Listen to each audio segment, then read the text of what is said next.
Alhamdulillah, wassalatu wassalamu ala rasulillah nabiyina Muhammadin wa alihi wa sahbihi wa man wala. Wa asyhadu an la ilaha illallah wahdahu la syarikalah wa asyhadu anna Muhammadan abduhu wa rasuluh. Qala Allah ta'ala fi kitabihil karim, ya ayyuhalladzina amanu taqullaha haqqa tuqatih wa la tamutunna illa wa antum muslimun, amma ba'd. Ayyuhal ikhwah, kita melanjutkan kitab Sahih At-Targhib wa Tarhib. Kita masuk hadis 129. An Luqman yani Ibni Amir qala kana Abu Darda radhiyallahu anhu yaqul innama akhsha min rabbi yawmal qiyamah an yad'uwani ala ru'usil khalaiq fayaqulu li ya Uwaymir fa aqulu labbaika rabb fayaqul ma amilta fima alimta. Abu Darda, semoga Allah meridainya, seorang sahabat yang mulia, berkata, sesungguhnya yang aku takutkan, yang aku khawatirkan dari Rabbku nanti pada hari kiamat, yaitu Allah akan panggil aku di hadapan seluruh manusia. Lalu Allah berfirman kepadaku, ya Uwaymir. Aku berkata, labbaik ya Rabb. Lalu Allah Ta'ala berfirman, apa yang kamu amalkan ya terhadap ilmu yang kamu tak ketahui. Subhanallah, hadis ini menunjukkan akhi, betapa para sahabat orang-orang yang sangat takut kepada Allah. Maka hendaknya kita mencontoh mereka untuk kita merasa takut kepada Allah. Ini dia Abu Darda sangat takut kepada Allah. Abu Darda sangat khawatir dengan ilmu yang ia miliki. Untuk kelak nanti pada hari kiamat akan dipanggil oleh Allah, lalu ditanya tentang ilmunya. Untuk apa diamalkan? Maka sungguhnya ikhwatal Islam, rasa takut kepada Allah adalah merupakan kekuatan yang dahsyat dalam kehidupan dunia ini. Untuk kita senantiasa mengalahkan hawa nafsu kita, untuk senantiasa kita menghancurkan atau mengalahkan syahwat kita dengan rasa takut kepada Allah lah kita bisa meninggalkan semua yang dilarang oleh Allah Subhanahu wa taala. Sebaliknya, orang yang tidak punya rasa takut kepada Allah ya akhi, dia tidak peduli. Dia tidak peduli dengan adab Allah. Bahkan dia akan menganggap remeh adab Allah. Sebagaimana halnya orang-orang musyrikin yang tidak takut, bahkan tidak percaya akan adab Allah. Bahkan mereka menantang. Bahkan mereka meminta. Sampai mereka mengatakan, Allahumma in kana hadha huwal haqq min indik fa'amtir alaina hijaratan minas sama. Ya Allah, kalau memang ternyata yang dibawa Muhammad itu benar dari engkau, turunkan saja kepada kami batu dari langit. Sampai begitu mereka menantang, karena tidak ada rasa takut kepada Allah Subhanahu wa ta'ala. Makanya ya ikhwatal Islam, kita orang-orang yang berusaha untuk mengikuti para sahabat Rasulullah, hendaknya kita juga mengikuti tentang bagaimana para sahabat dalam rasa takut mereka kepada Allah. Disebutkan dalam athar bahwa para sahabat itu lebih takut kepada Allah saat sendirian. Sedangkan kita takutnya kepada Allah, takutnya saat di hadapan manusia saja. Tapi ketika kita sendirian, kita tidak takut kepada Allah Jalla wa ala, na'udzubillah. Nasallallahu salamata wal afiyah. Hadis ini juga menunjukkan ya ikhwah, setiap orang yang punya ilmu hendaknya dia khawatir, seperti halnya kekhawatiran Abu Darda radhiyallahu anhu. Itu akan ditanya setiap ilmunya oleh Allah Subhanahu wa taala, apa yang kamu amalkan? Kamu amalkan tidak ilmumu itu?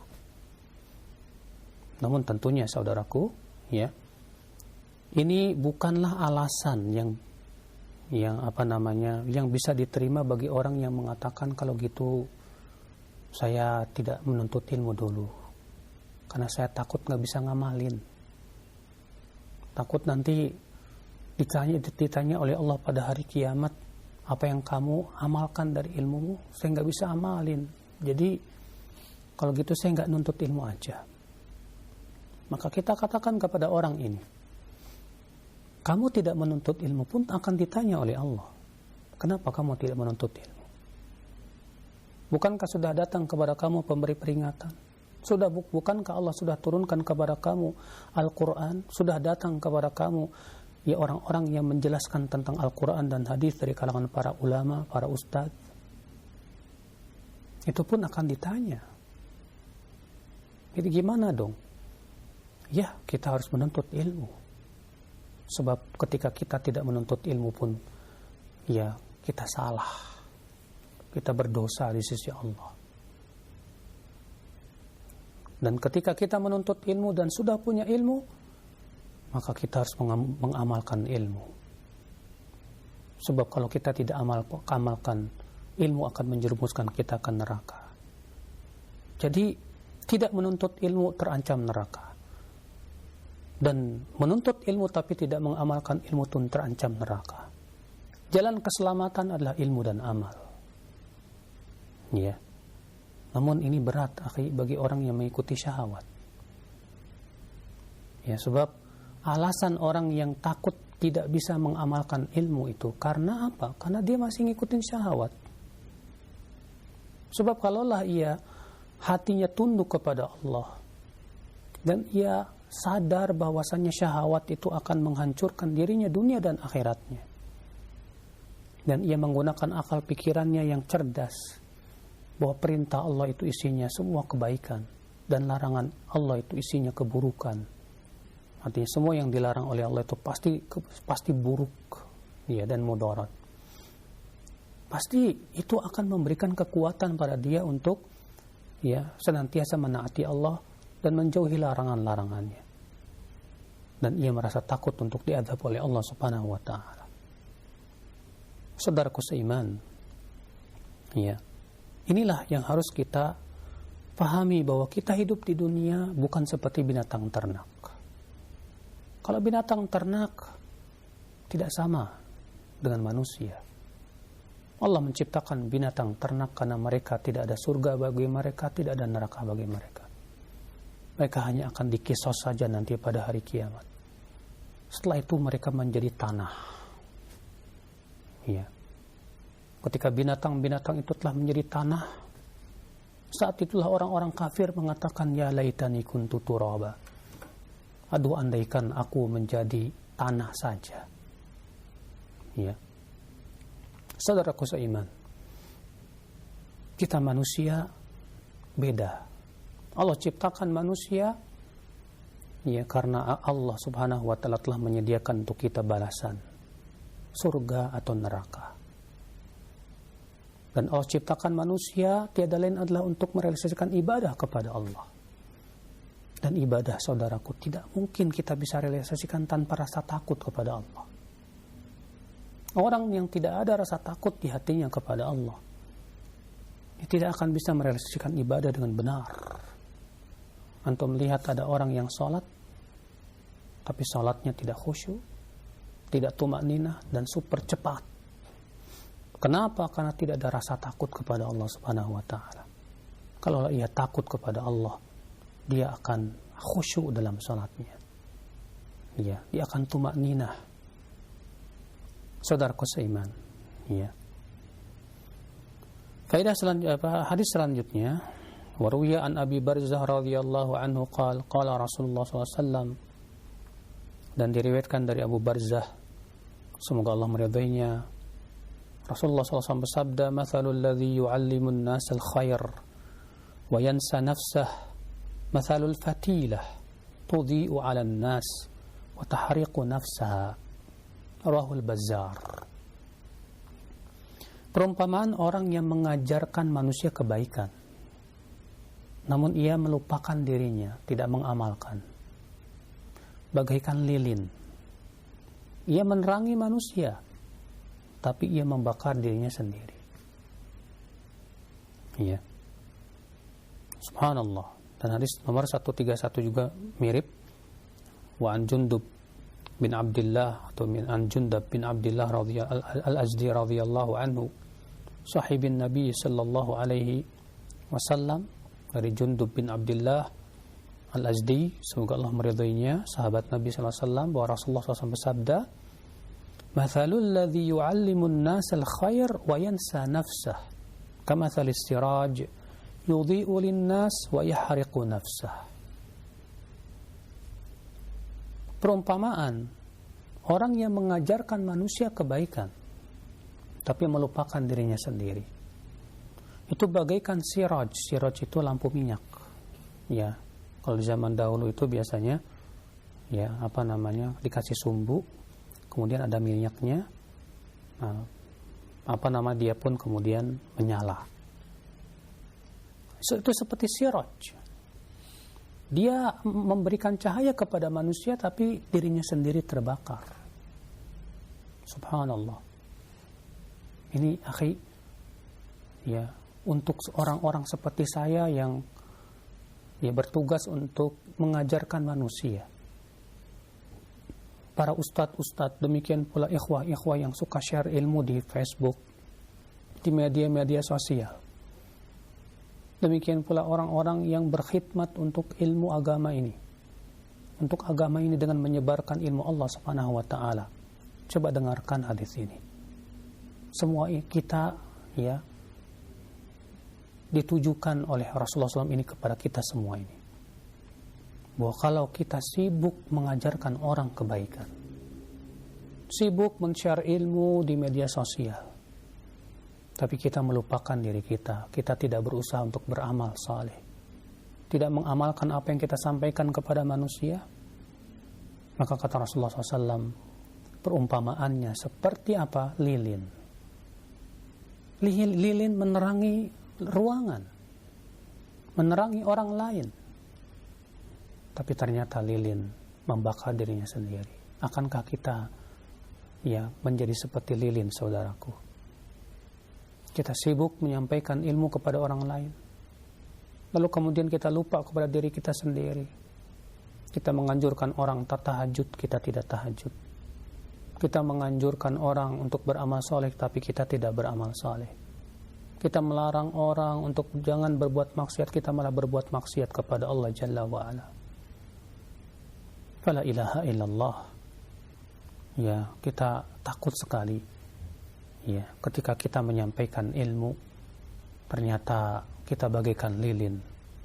Ya, sebatas menyampaikan ilmu. Karena sebagian orang menganggap saya sudah sampaikan ilmu, berarti saya sudah dapat pahala banyak. Karena setiap orang yang dapat ilmu saya dan dia amalkan, saya dapat pahalanya dari dia. Sudahlah, saya dapat pahala banyak, sudah cukup.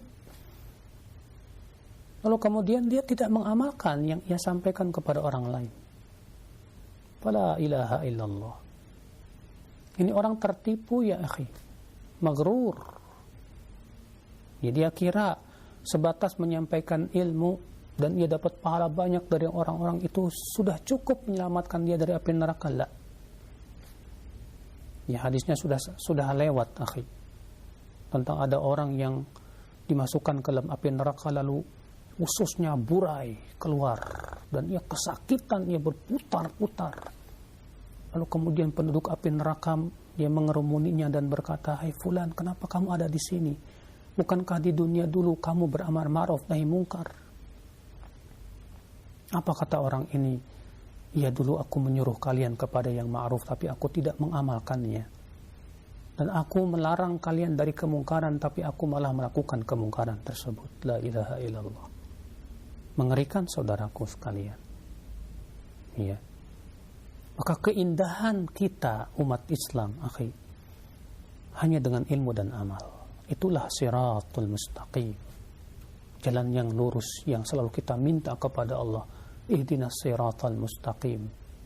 Ya Allah, berikan kami hidayah kepada jalan yang lurus. Karena hakikat as-siratal mustaqim yang astaqim ya, as-siratal mustaqim dijelaskan oleh Allah apa? Siratal ladzina an'amta 'alaihim ghairil maghdubi 'alaihim waladdallin. Itu jalan orang-orang yang Engkau berikan nikmat kepada mereka. Siapa itu? Para nabi, para siddiqin, para syuhada dan para salihin. Bukan jalan orang-orang yang dibenci. Siapa Yahudi? Kata Rasulullah dalam riwayat Tirmidzi. Kenapa Yahudi dibenci? Karena mereka punya ilmu tapi tidak mengamalkan. Waladhdallin, bukan pula jalan orang yang sesat. Kata Rasulullah SAW, Nasrani. Kenapa orang Nasrani sesat? Karena mereka beramal tanpa ilmu, tanpa dalil. Berarti jalan yang kita selalu minta apa? Ihdinas siratal mustaqim, yaitu ilmu dan amal. Ilmu dan amal. Menggabungkan dua perkara inilah ya ikhwah, ya, akan mendatangkan pertolongan Allah Jalla wa'ala.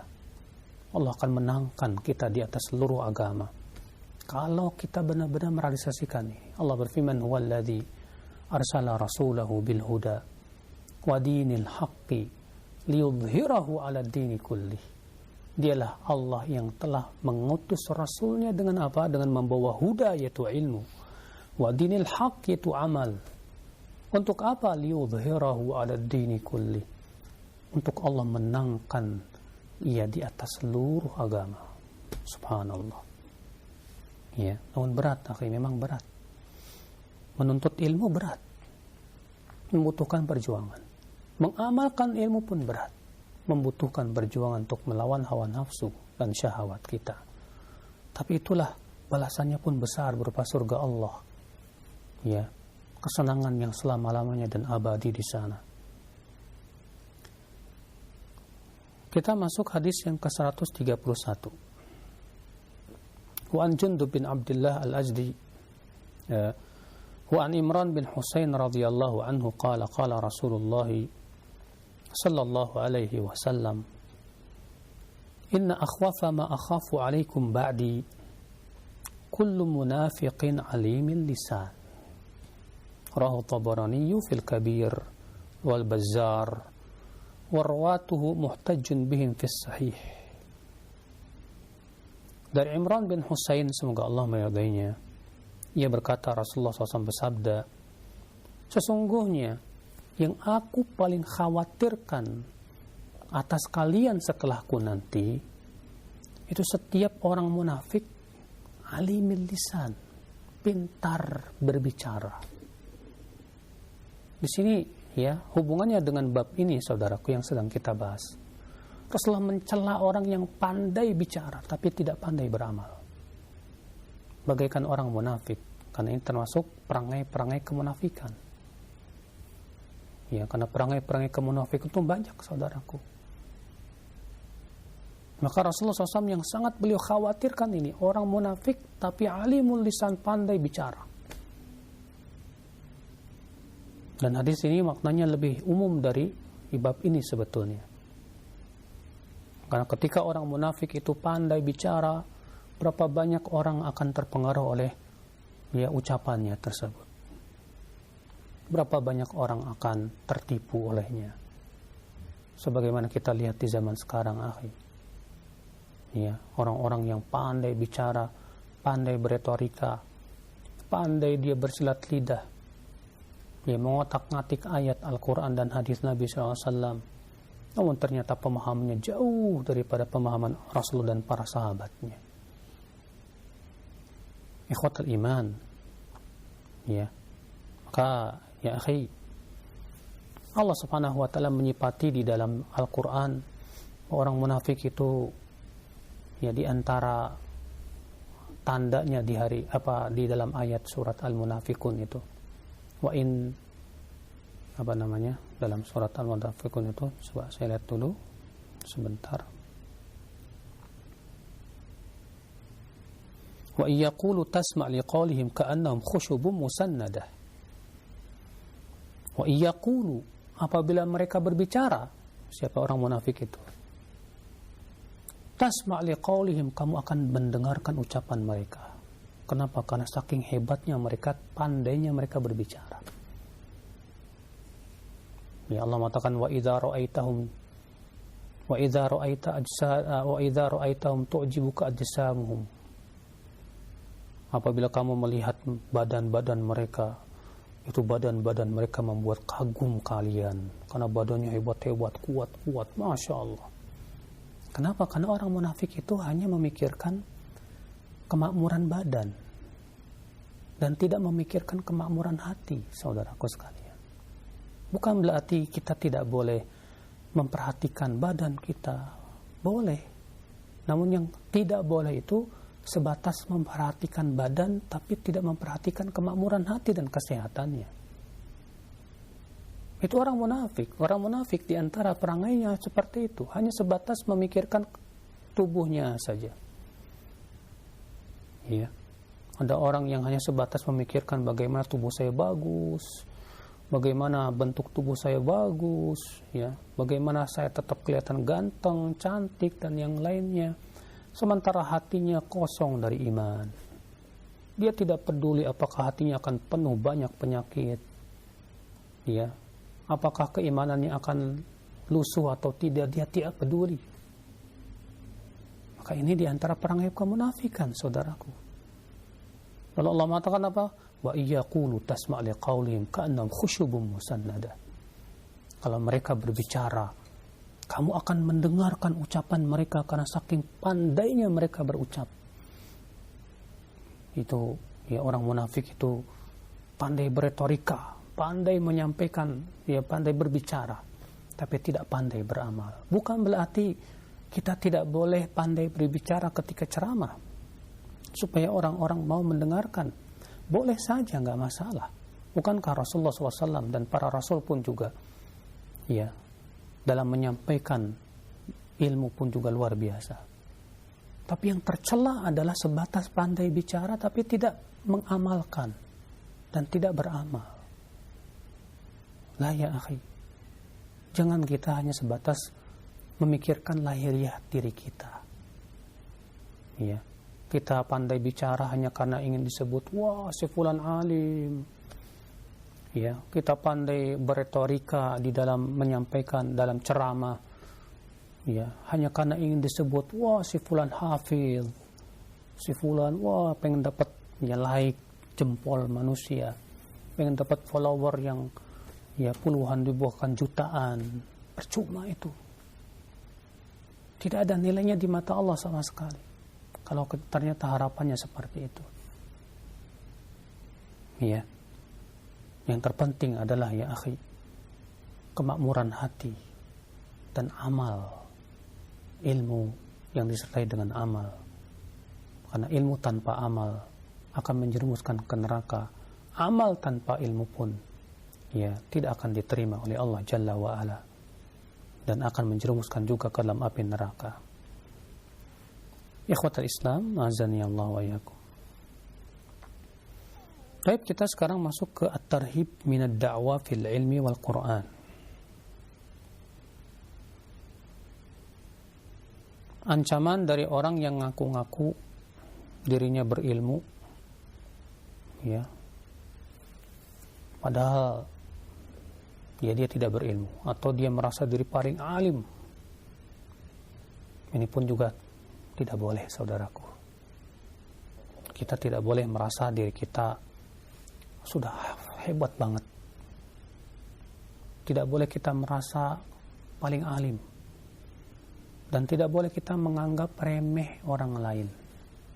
Alah, saya ini ilmunya lebih hebat dari dia. Ini tidak boleh. Ya. Hadis 134. An Ubay bin Ka'ab radhiyallahu anhu anin Nabi sallallahu alaihi wasallam qala qama Musa sallallahu alaihi wasallam khatiban fi Bani Israil. Nabi Musa berdiri di hadapan Bani Israel berkhutbah. Fasuil, lalu ditanya, Ayun nasi a'lam, siapakah manusia yang paling berilmu? Faqala ana a'lam. Maka Nabi Musa berkata, akulah yang paling berilmu. Fa'ataballahu alaih idh lam yaruddal ilma ilaih. Maka Allah pun menegur Nabi Musa karena tidak mengembalikan ilmu kepada Allah Subhanahu wa taala. Ya. Fa'auhallahu ilaih. Lalu Allah pun wahyukan kepada Nabi Musa. inna 'abdan min ibadi bimajma'al bahrain. Ya, sesungguhnya ada salah seorang hamba-hambaku di tempat pertemuan dua lautan. Huwa a'lam minka, dia lebih berilmu darimu. Yaitu berilmu dalam ilmu yang lain tentunya ya. Yang disebut dengan Khidir. Ya. Di mana Khidir diberikan oleh Allah keilmuan tentang perkara yang gaib. Ya. Ini tidak diajarkan kepada Nabi Musa. Nabi Musa diajarkan oleh Allah ilmu tentang halal dan haram. Ya. Maka Allah mengatakan Khidir lebih berilmu darimu, artinya lebih berilmu dari sisi ini. Adapun dari masalah halal dan haram, tentu Nabi Musa lebih berilmu daripada Khidir. Ini Khidir, ya. Qala ya Rabb, kaifa bih? Lalu kemudian Nabi Musa berkata, wah ya Rabb, bagaimana caranya aku bisa bertemu dengan dia supaya aku bisa menuntut ilmu kepadanya? Subhanallah. Lihatlah kepada Nabi Musa, padahal beliau Nabi yang mendapatkan wahyu. Ketika diberitahu oleh Allah bahwasanya ada hambaku yang lebih berilmu darimu, ternyata Nabi Musa ya bertanya kepada Allah bagaimana caranya bisa ketemu dan bisa nuntut ilmu kepada dia. Padahal Nabi Musa jauh lebih tinggi derajatnya di sisi Allah daripada Khidir.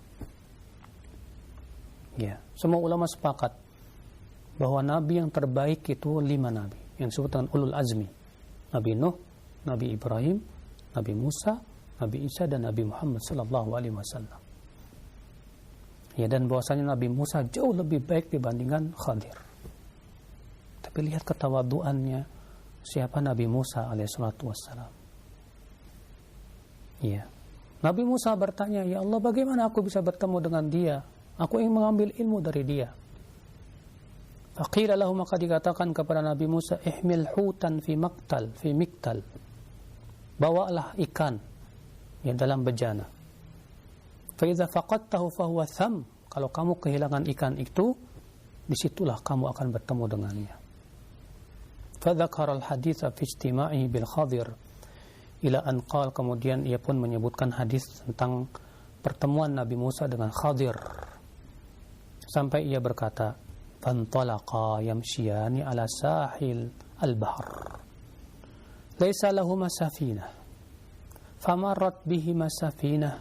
Fakallamuhum an yahmiluhuma. Fa'urifa al-Khidir fahamaluhuma bighairi naulin. Ya. Maka keduanya itu Nabi Musa dan Khidir pun pergilah berjalan di pinggir laut. Ya, mereka tidak menemukan safinah, ya kapal. Lalu lewatlah sebuah kapal. Lalu kemudian ya Nabi Khidir dan Nabi Musa mengajak bicara pemilik kapal agar bisa membawa mereka. Ternyata pemilik kapal mengenal Khidir. Ya. Maka mereka pun kemudian membawa keduanya dengan tanpa upah. Faja'a usfurun fawaqa'a ala harfis safinah. Lalu datanglah usfur. Usfur itu burung, ya, sejenis burung pipit. Fawaqa'a ala harfis safinah, lalu ia bertengger di pinggir kapal tersebut. Fanaqara naqratan anaqrataini fil bahr. Lalu ia mematuk dengan sekali patuk atau 2 patuk di laut itu. Faqal Khidir, maka Khidir berkata, ya Musa, nama naqasa ilmi wa ilmuka min ilmillah illa ka naqrati hadzal usfur fi hadzal bahr. Hai Musa, tidaklah keilmuan kita berdua dibandingkan dengan keilmuan Allah Subhanahu wa taala, kecuali seperti air laut yang dipatuk oleh burung tersebut. Ya. Sedikit sekali ilmu kita dibandingkan dengan ilmu Allah Subhanahu wa taala, hai Musa. Ya. Wa fi riwayatin, dalam satu riwayat yang lain, bainama Musa yamshi fi mala'in min bani Israel, ketika Nabi Musa sedang berjalan di tengah-tengah Bani Israel, idh ja'ahu rajulun, lalu tiba-tiba datang ada orang berkata kepada Nabi Musa, faqala lahu hal ta'lamu ahadan a'lamu minka, apakah kamu tahu ada orang yang lebih berilmu darimu? Maka Nabi Musa berkata, la, tidak ada. Ya, maka Allah menegur, fa'auhallahu ila Musa, maka Allah mewahyukan kepada Nabi Musa, bal abdunal Khadir, ada hambaku yaitu Khadir. Fasa'ala Musa sabil ilaih, maka Nabi Musa pun meminta kepada Allah agar bisa bertemu dengannya untuk menuntut ilmunya. Ya. Hadis ini, akhi, kita ambil faidah bahwa tidak boleh kita merasa diri paling berilmu. Ya. Akan tetapi kita serahkan semuanya kepada Allah, bahwa Allah lah yang paling berilmu. Dan kita tidak tahu dan tidak bisa mengukur ilmu seseorang. Padahal kita yakin ya, bahwa di zaman Nabi Musa lah yang paling tahu tentang syariat halal dan haram. Kita yakin itu. Dibandingkan di Bani Israel semuanya, tentunya Nabi Musa yang paling berilmu. Tapi tetap Allah Subhanahu wa taala menegur Nabi Musa. Kenapa tidak menisbatkan ilmu kepada Allah, tidak mengatakan Allah yang lebih tahu? Ya, Allah yang paling berilmu. Maka kemudian Allah menegur Nabi Musa alaihissalatu wassalam. Maka dari itu ya akhi, apalagi di zaman sekarang, kalau ini Nabi Musa, Nabi loh, Rasul bahkan beliau, termasuk ulul azmi, sampai ditegur oleh Allah Subhanahu wa taala. Bagaimana dengan diri kita? Kita terkadang merasa dari kita hanya karena punya gelar doktor atau profesor, lalu kita meremehkan orang lain. Kita merasa diri kita yang paling berilmu sudah. Ya, rasa ujub, rasa sombong muncul di hati kita. Buat apa akhi kita punya ilmu kalau hanya sebatas untuk bersombong? La wallah. Ilmu bukan buat disombongkan, saudaraku. Ilmu itu harusnya yang menimbulkan ketawaduan. Itu tanda ilmu yang bermanfaat. Makanya kalau ada orang bersombong dengan ilmunya, itu tanda sebetulnya dia tidak mengamalkan ilmunya. Sebagaimana Ibnu Hibban Al-Busti dalam kitab Rawdatul Uqala, ia menyebutkan bahwa orang yang tidak mengamalkan ilmunya biasanya diberikan bala oleh Allah, bahwa ilmu itu menimbulkan kesombongan. Dan Anda tahu bagaimana sombong di mata Allah. Sombong itu dosa besar. Sampai-sampai Rasulullah SAW sabda, la yadkhulul jannah man kana fi qalbihi mithqala dzarratin min kibr. Ya, tidak masuk surga orang yang ada di hatinya sebesar biji sawi dari kesombongan, saudaraku. Ya. Maka jangan pernah, saudaraku, ilmu membuat kita sombong. Ya. Kita tidak tahu siapa yang paling mulia di mata Allah. Ya. Karena kemuliaan bukan sebatas mata-mata dengan ilmu, bukan. Tapi hakikatnya dengan ketakwaan. Al-Hasan Al-Basri, seorang tabi'in, berkata, "Laisa al-ilmu bi kathrati riwayah, wa innamal ilmu al-khasyah." Ilmu bukan sebatas banyaknya hafal riwayat, bukan. Akan tetapi ilmu itu hakikatnya khasyah, yang menimbulkan rasa takut kepada Allah Jalla wa'ala. Itulah ilmu, saudaraku. Ya. Anda tahu sebaik-baik tabi'in siapa? Yang Rasulullah sebutkan, khairut tabi'in, sebaik-baik tabi'in siapa? Kata Rasulullah, Uwais Al-Qarani. Apakah ia termasuk ulama yang sangat berilmu di zamannya? Bukan, ternyata. Apakah ia seorang umara? Bukan juga. Apa ia sebagai orang yang punya kedudukan di kaumnya? Enggak, ternyata. Dia enggak dipandang orang. Bahkan diremehkan banyak orang. Kaumnya meremehkan dia karena dia enggak punya kedudukan. Dia orang miskin. Ya, enggak bernilai di mata manusia. ternyata Rasulullah mengatakan dia apa? Ya khairut tabi'in, sebaik-baik tabi'in. Padahal di masa tabi'in ada orang yang paling berilmu. A'lamut tabi'in, orang yang paling berilmu siapa? Sa'id bin Musayyib. Ya, ulama-ulama tabi'in banyak. Sa'id bin Jubair, ya, Mujahid bin Jabr, dan yang lainnya, Abul Aliyah dan yang lainnya. Tapi ternyata Rasulullah mengatakan sebaik-baik tabi'in Uwais Al-Qarani. Ya, subhanallah saudaraku. Maka dari itulah jangan sampai kita bersombong dengan ilmu kita, tertipu dengan banyaknya ilmu. Ya. Hari ini kita ambil faedah yang kedua, akhi, bahwa para nabi itu maksum, terjaga. Di mana mereka kalau jatuh kepada kesalahan segera Allah tegur. Rasulullah SAW dalam beberapa ayat ditegur oleh Allah.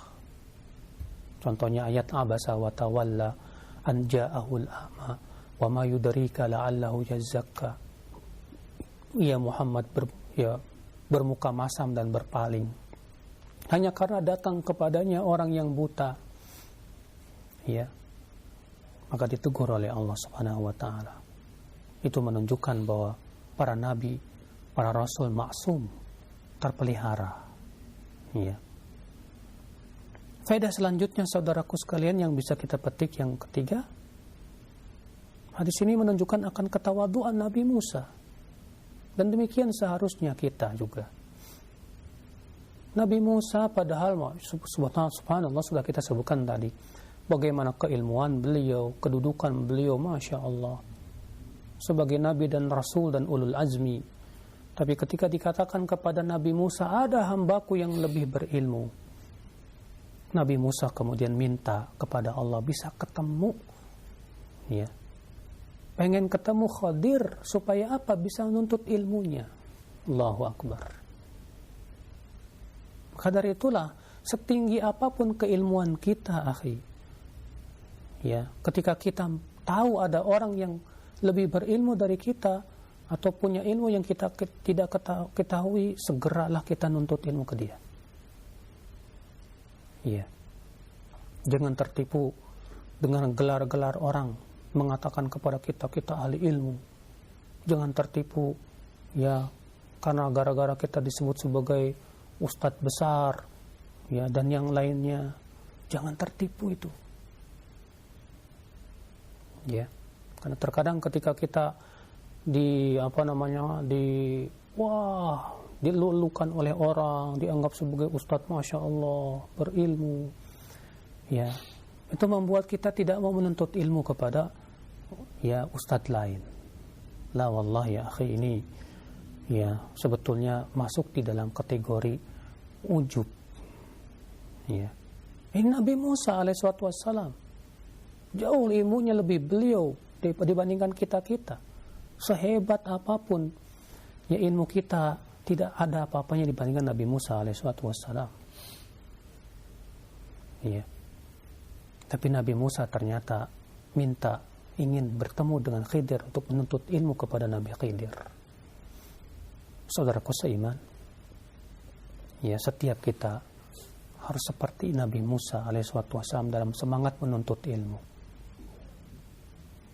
Di zaman ini, zaman pandemi aja, ya dulu sebelum di zaman pandemi banyak orang semangat menuntut ilmu. Ternyata Allah uji kita dengan musim pandemi. Dengan musim pandemi terlihat siapa yang memang betul-betul jujur, serius dalam menuntut ilmu, dan siapa yang tidak jujur dan tidak serius menuntut ilmu. Kelihatan. Ya. Yang jujur menuntut ilmu, semangatnya terus tidak padam. Dia terus menggali ilmu, terus menuntut ilmu Allah Subhanahu wa taala. Sementara orang yang tidak jujur dalam menuntut ilmu, padam. Ya, di musim pandemi akhirnya lebih sibuk dengan apa? Dengan game. Di musim pandemi sibuk dengan apa? Nonton YouTube. Dengan apa? Ya, dengan hal-hal yang tidak ada manfaatnya. Allah al-musta'an wa alitiklan, saudaraku seiman. Azani Allah wa iyyakum. Saya kira cukup dulu sampai di sini ya.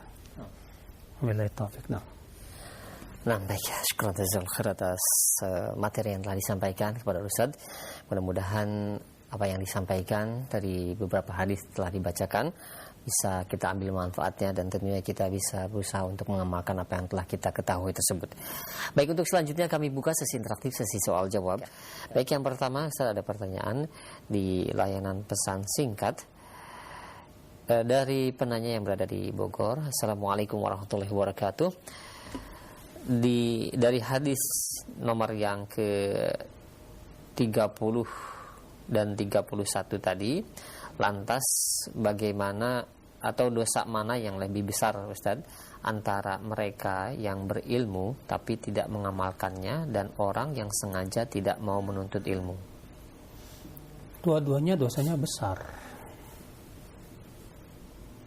Adapun pertanyaan mana yang lebih besar dosanya, ini pertanyaan yang menurut saya kurang bagus.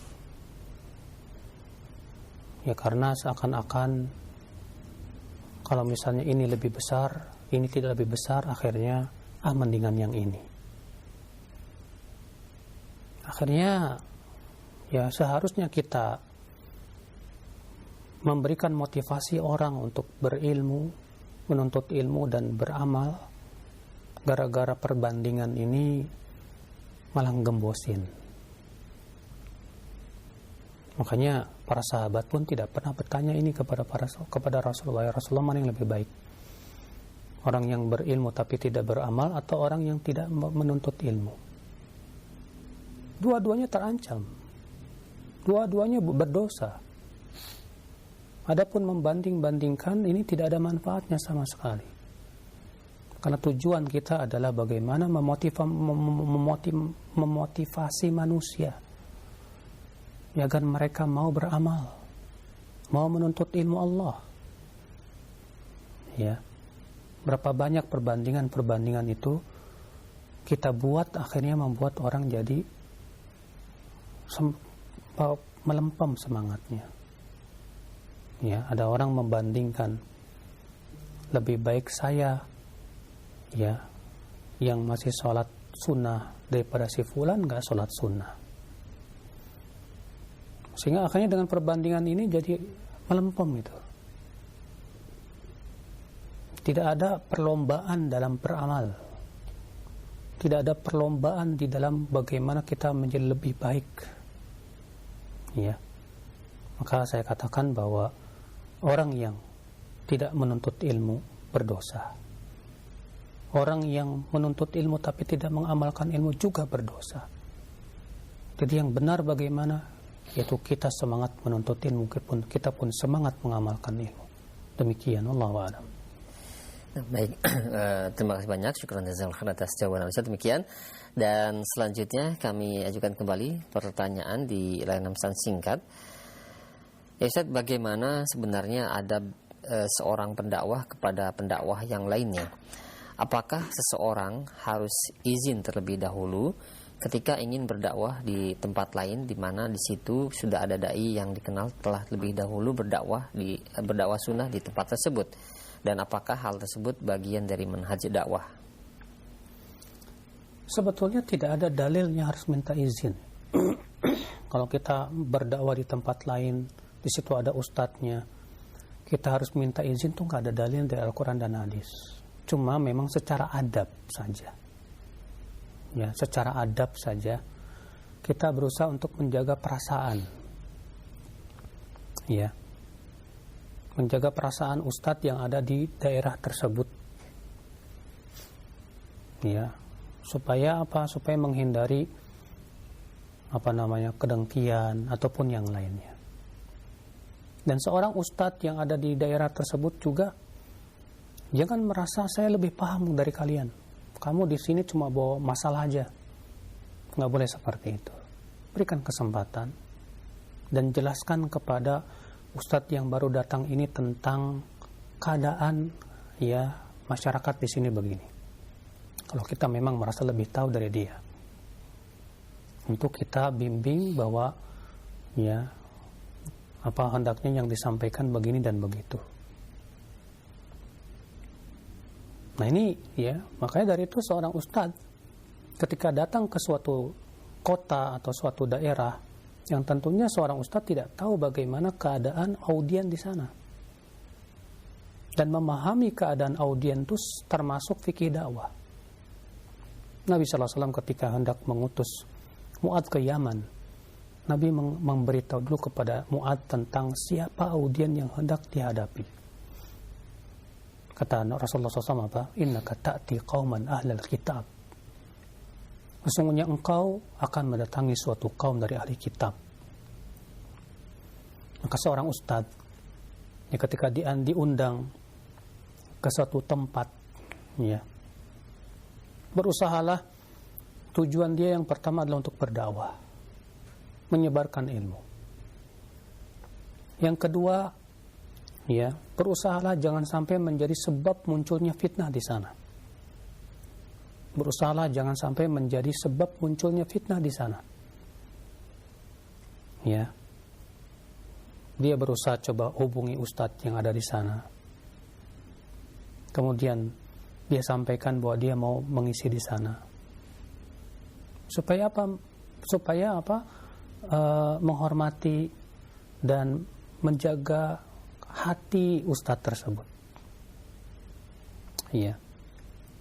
Kemudian saudaraku sekalian, kalau terkadang kenyataan yang ada di kita, di suatu tempat ada dua kubu masalahnya, dan dua-duanya Masya Allah ya Ahlus Sunnah sebetulnya, tapi berkubu-kubu. Ketika kita datang ke Ustadz Fulan nggak nerima, ya kubu yang sana nggak terima. Maka kalau datangnya kita malah semakin menambah fitnah, lebih baik jangan datang. Ya, masih banyak kok tempat yang lain yang bisa kita sampaikan ilmu. Kalau kedatangan kita malah menimbulkan fitnah berat, malah tambah ya semakin menganga ya fitnah di sana, lebih baik jangan. Tapi kalau tujuan kita datang untuk islah, memperbaiki, alhamdulillah. Ya. Maka seorang dai tentu sebelum datang ke suatu tempat, berusahalah dia mengenal tempat tersebut, keadaan dakwah di sana bagaimana. Karena terkadang di zaman sekarang juga ada kedatangan dai itu dijadikan kesempatan oleh kelompok-kelompok yang menyimpang. Yang kemudian kelompok menyimpang ini sengaja menggunakan dai ini ya untuk foto bersama ataupun yang lainnya, dalam rangka ini loh saya dekat sama ustadz ini loh ya, padahal ternyata pemikirannya misalnya menyimpang. Nah ini juga hati-hati saudaraku sekalian. Nah, seorang dai juga harus faqih dalam masalah fikih dakwah ya. Yang jelas ya, masalah kalau ada dalilnya nggak harus minta izin, yang nggak ada dalilnya memang dari Al-Quran dan hadis Nabi SAW. Saya belum menemukan itu. Tapi secara adab saja, ya. Maka untuk menjaga hati mereka, menghormati ustadz yang sudah lama berdakwah di sana, ya. Maka kita hendaknya menghubungi, apalagi di zaman sekarang kan ada telepon dan yang lainnya. Allahu a'lam. Nah. Baik, terima kasih banyak atas jawaban nasihat Ustaz, sangat menarik sekali. Baik, untuk selanjutnya yang ketiga kami masih ajukan di layanan pesan singkat, yaitu ada pertanyaan, ya Ustaz, apakah masuk dalam kategori seseorang yang membakar dirinya tetapi dia juga bisa menerangi orang lain, yaitu mereka yang aktif dalam lembaga dakwah tapi ternyata ilmu dan amalnya sangat minim, dengan alasan tidak mengapa orang lain yang mendapatkan ilmu, yang penting kita sudah bisa ikut andil menyebarkan dakwah para ustadz untuk orang lain. Nah inilah contoh bagaikan lilin. Dia mengatakan tidak mengapa orang dapat ilmu.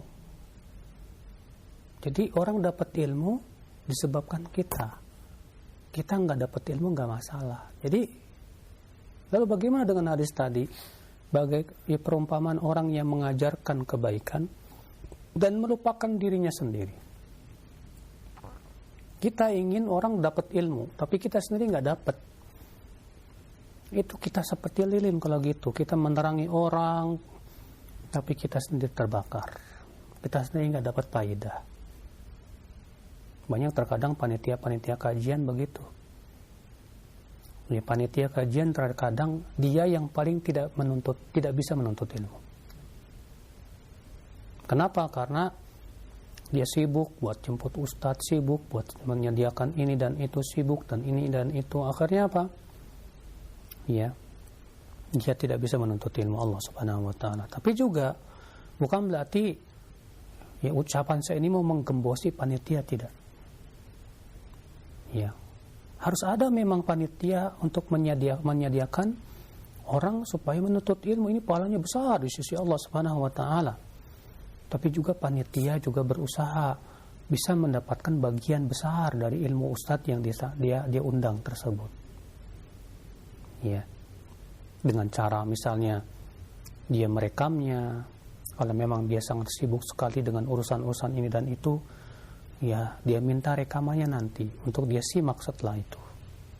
Yang jelas jangan sampai semangatnya hanya sebatas mengundang ustadz, bikin tablik akbar, tapi menuntut ilmunya nggak punya semangat. Ini tentu tidak dibenarkan. Ya, Allahu a'lam. Ya, nah baik, terima kasih banyak sekarang jazil khair atas jawaban-jawaban Ustaz. Demikian 3 pertanyaan kami telah ajukan di layanan pesan singkat, dan selanjutnya kami memberikan kesempatan untuk Anda yang ingin bertanya langsung. Sekali lagi kami harapkan untuk pertanyaan disesuaikan dengan pembahasan kita di kesempatan pagi hari ini. Halo, Assalamualaikum. Waalaikumsalam warahmatullahi wabarakatuh. Dengan siapa, di mana? Dengan hamba Allah di Semarang. Silakan pertanyaannya. Mohon nasihat Ustaz. Bagaimana cara atau solusi bagi orang tua dalam mendidik anak yang tidak mau masuk pondok pesantren? Karena tidak mau melakukan apa? Tidak mau masuk pondok pesantren. Tidak mau masuk pondok pesantren. Nah, anak sudah dinasihati, diberi gambaran tentang bagaimana di pondok, namun anak tetap tidak mau. SMP atau SMA? SMP. SMP laki-laki, ya? Iya, nah. SMP ada, SMA ada. Jadi mau masuk SMA sama mau masuk SMP. Nah, sedangkan di sekitar kami, pondok bermanfaat Salaf ini memang ya bagi kami terlalu mahal gitu. Nah, itu bagaimana kami mendidik anak-anak kami di rumah dengan kondisi yang seperti itu. Begitu saja, Ustaz. Jazakumullah khairan. Assalamualaikum warahmatullahi wabarakatuh. Waalaikumsalam warahmatullahi wabarakatuh. Kalau kita, Ibu ya, kalau kita bertujuan agar anak kita nanti bisa masuk pesantren, berarti dari awal kita harus sudah menanamkan cinta pesantren dan menggambarkan kepada mereka tentang bagusnya pesantren dan mengenalkan mereka kepada santri-santri. Cuma masalahnya ketika anak itu kita didik di rumah, ternyata di sekolah beda lagi. Masalahnya ini yang berat. Dia berteman dengan teman-teman yang buruk, yang memberikan kepada dia seakan citra pesantren itu jelek. Iya. Karena saya dulu terus terang merasakan, ya ketika saya dulu sekolah umum, itu kita dididik seakan-akan bahwa ilmu dunia itu segala-galanya. Iya. Kalau kita ingin sukses di dunia, ya kita harus menguasai komputer, menguasai ini, menguasai itu. Sementara kalau kita cuma belajar agama doang, kita nggak paham masalah ilmu dunia, nanti bakalan jadi apa? Ini syubhat selalu ada. Dan itu saya dulu waktu pesantren merasakan itu. Iya. Dan itulah yang banyak menjadikan para penuntut ilmu berpaling dari ilmu Allah Subhanahu wa taala. Karena apa? Karena takut soal dunia. Takut soal rezeki. Nanti saya kalau nggak punya skill ini, skill itu gimana? Ya. Nah inilah Ibu, coba Ibu sering-sering ngobrol sama anak. Tanya kepada dia, kenapa sih nak kamu nggak mau masuk pesantren? Alasannya kenapa? Pasti ada alasan tuh, Bu. Ya, ibu harus menggali dulu kenapa sebab utama si anak ini nggak mau masuk pesantren, sementara ibu pengen misalnya si anak masuk pesantren. Berarti ibu harus menggali dulu sebab utamanya kenapa ini. Setelah ibu gali betul, ibu pelajari, ibu kaji, ya, maka ibu harus cari obat yang paling mujarab. Kalau ibu hanya sebatas menasihati, apalagi sambil marah-marah, nggak ada manfaatnya. Tapi kalau ibu gali dulu, pelajari baik-baik, ya, seperti seorang ilmuwan, ya, kenapa anak saya tidak mau masuk pesantren, ya, pasti ada sebabnya ini. Maka ibu gali, ibu dengan cara ngobrol sama anak, ibu memperhatikan pergaulan dia. Nah, setelah ketahuan, oh sebab utamanya ini rupanya. Nah, dari sini ibu harus obati. Ya. Katanya pesantren itu gini, katanya pesantren itu. Nah, ya kita sampaikan kepada dia, kata siapa nak? Orang yang masuk pesantren itu bakalan begini dan begitu. Tuh lihat buktinya. Ustadz-ustadz yang masuk pesantren, Masya Allah, ya, sekarang sudah pada berhasil. Dan tadinya mereka di pesantren, alhamdulillah. Ya, kata siapa orang yang mencari akhirat tidak dapat dunia, nak? Ya, kata siapa? Justru orang yang mencari akhirat dapat dua-duanya. Dan dunia dapat, akhirat dapat. Tapi orang yang hanya mencari dunia, akhirat nggak dapat, dunia belum tentu dapat. Nah, sampaikan itu. Dan jangan bosan untuk memberikan kepada dia motivasi. Ya, seperti ibu didatangi oleh sales yang menawarkan barang. Bagaimana caranya ibu tertarik dengan barang itu? Ibu belajar sama sales itu. Gimana supaya anak ibu supaya tertarik sama pesantren. Ya. Ibu harus paham berarti ya ilmu marketing. Ya. Bagaimana caranya supaya anak saya senang pesantren. Ya, demikian. Semoga ibu diberikan oleh Allah kesabaran, ya. Allahu a'lam. Baik, terima kasih banyak. Syukran jazakallahu khair atas jawabannya. Demikian untuk ibu yang berada di Semarang. Dan selanjutnya yang kedua, masih kami berikan kesempatan untuk Anda yang ingin bertanya kembali melalui layanan telepon. Assalamualaikum. Waalaikumsalam warahmatullahi wabarakatuh. Dengan ibu siapa di mana? Dengan Ibu Tini di Jakarta Timur. Di Jakarta Timur. Silakan langsung pertanyaannya. Assalamualaikum Ustadz. Assalamualaikum. Ini Ustadz, saya kan alhamdulillah sejak dulu sampai sekarang kan selalu mendengarkan kajian. Insya Allah saya catat lah, walaupun kondisi saya nggak melihat gitu. Pertanyaan saya Ustadz, banyak orang teman-teman misalnya menanyakan ilmu ya apalah gitu misalnya yang ada berkaitan dengan yang sangat berkaitan dengan agama. Terus kalau saya sedikit ada berilmu disampaikan, apa itu bukan kesombongan Ustadz ya? Saya bilang ya sepengetahuan saya seperti ini yang pernah disampaikan Ustadz kepada saya, terus saya jawab gitu Ustadz. Nah. Apakah itu bukan kesombongan gitu Ustadz? Baik. Syukran jazakallahu khairan. Waalaikumsalam warahmatullahi wabarakatuh. Untuk lebih memahami tentang sombong, penting kita paham dulu apa itu sombong. Kalau kita sudah paham tentang sombong, maka tinggal kita melihat ada enggak ciri sombong di situ. Ya. Nabi SAW menyebutkan apa itu sombong.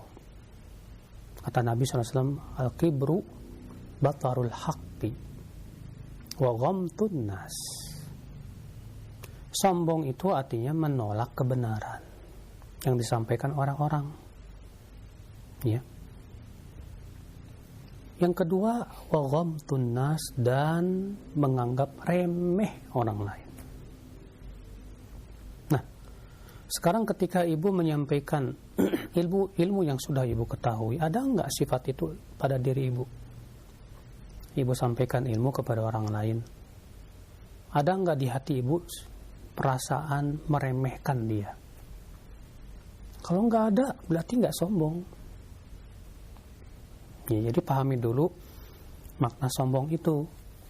Ya, karena Rasulullah SAW juga pernah dalam hadis tersebut ditanya, seseorang ada yang suka pakaiannya bagus, sendalnya bagus,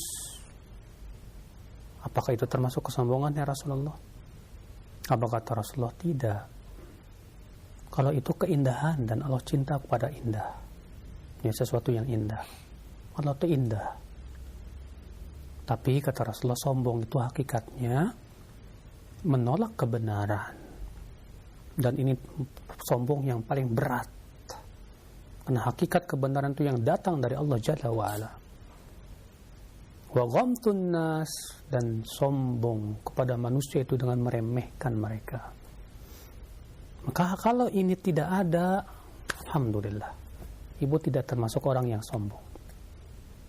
Tapi kalau ibu ada, misalnya ibu sampaikan ilmu sambil meremehkan kepada dia dan merasa ibu yang lebih hebat dan lebih baik dari dia, berarti ibu sombong. Ya demikian Bu, Allahu a'lam. Baik, terima kasih banyak atas jawaban Ustaz. Demikian untuk ibu yang berada di Jakarta. Dan selanjutnya yang ketiga, masih kemudian kesempatan untuk Anda yang bertanya langsung, silahkan di layanan telepon. Halo. Assalamualaikum, Raja TV. Naam, waalaikumsalam warahmatullahi wabarakatuh. Dengan siapa, di mana? Alhamdulillah kesambung ya, dengan Ibu Yuni di Jakarta Timur. Silahkan langsung ke pertanyaan Ibu Yuni. Assalamualaikum Ustadz Abu Yahya. Semoga Ustadz Abu Yahya berkeluarga selalu dalam lindungan Allah berdankunya. Begini Ustadz, ini di luar tema boleh ya? Kebetulan saya kan sering mendengar ceramah-ceramah Ustadz sendiri dan Ustadz yang lain mengenai hutang. Ya, bagaimana kita punya orang berhutang pada kita, sudah kita tagih sekian tahun belum membayarkannya. Yang kata Ustaz sendiri, pernah saya dengar bahwa Rasulullah tidak mau menyolatkan ketika sahabatnya berhutang. Sementara saya orang-orang yang punya hutang belum membayar kepada saya, dan saya pun punya hutang pada saudara saya. Itu yang menjadi satu ketakutan saya ketika saya ibadah.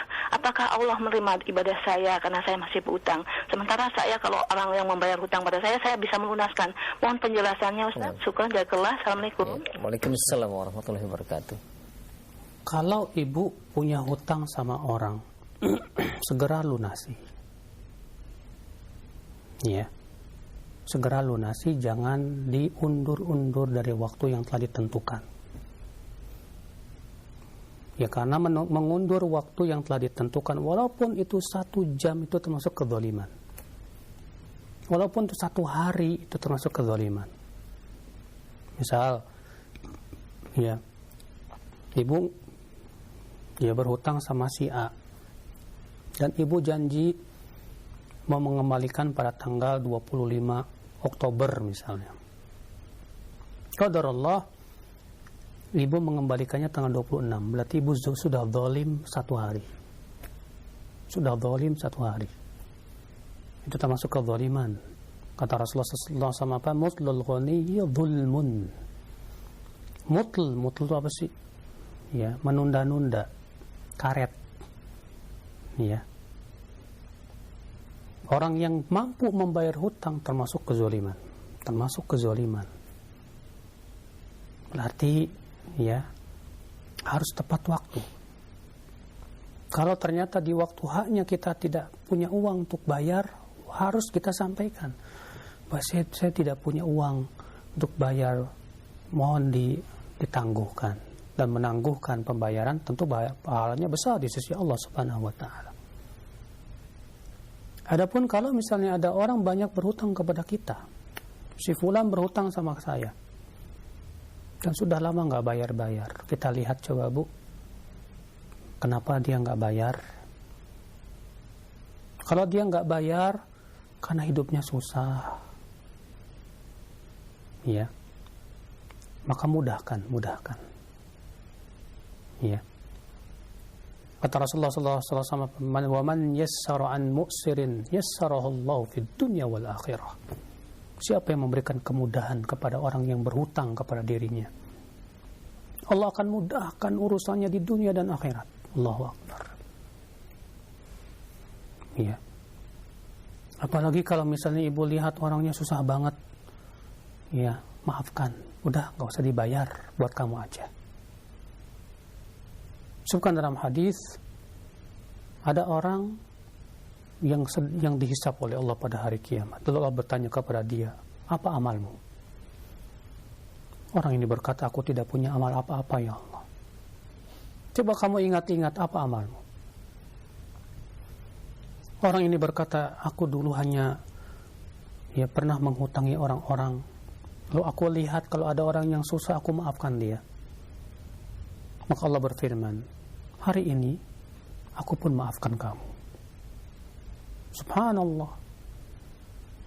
Ya, tentu ini pahalanya yang lebih besar.